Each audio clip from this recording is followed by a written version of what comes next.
Hi guys, may nag-order po sa akin. Ito po siya, kanang cellphone. Ano ba nagustuhan mo sa kanya? Bata siya? Ayan siya. Mas maganda yung katawan niya? Hindi ganun yun. Oh, Nagalit ako sa kanya. so, sige, Nung nakita ko nagsimulan siya, na tayo. alam ko na wala akong kalaban-laban. Ano ang ilalaban ng 50 years old sa 28 years old? Maganda ang kutis niya kahit na walang makeup, bata at wala siyang wrinkles. Ako menopause na at nawala na rin ako ng ganda. Ano bang ilalaban ko? Sabihin mo kung may laban ako sa kanya. Bakit ka kanyang kasama sa akin? Bakit mo ginawa mo sa akin to? Sana kinaligin mo na lang magtago. Matalagin ako ba't di ka nag-iisip? Sige na. Ilabas mo para gumahan ang loob.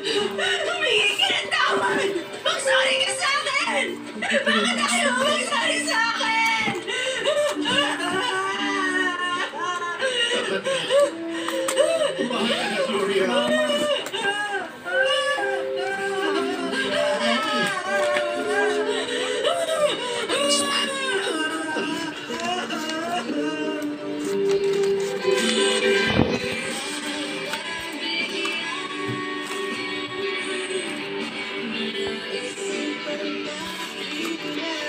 So, okay na siya guys. Bye-bye.